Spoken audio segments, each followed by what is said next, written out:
এক গ্রামে বাস করত কৃষক এবং কৃষকের বউ।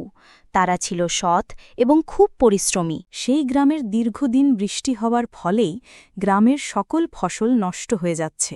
একদিন কৃষক তার বউয়ের বলে, সবই তো নষ্ট হয়েছে ফসল, আমরা খাব কি? কিভাবে চলবে আমাদের জীবন?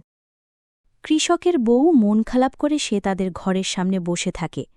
সেই সময় একটা পাখি এসে তার কাছে এসে বসে খাওয়ার জন্য লাফালাফি করে।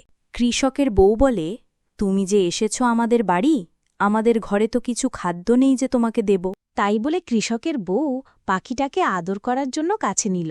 হাত দেওয়ার সাথে সাথে এক অলৌকিক ঘটনা ঘটল।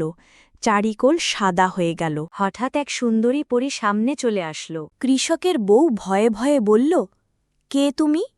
কোথা থেকে এলে?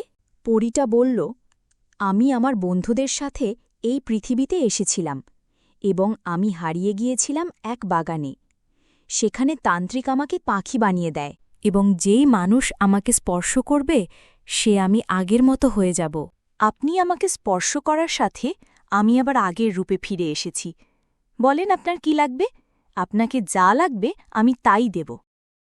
কৃষকের বউ বলল, আমাদের এখানে অনেক দিন ধরে বৃষ্টি হচ্ছে এবং সব ফসল নষ্ট হয়ে যাচ্ছে।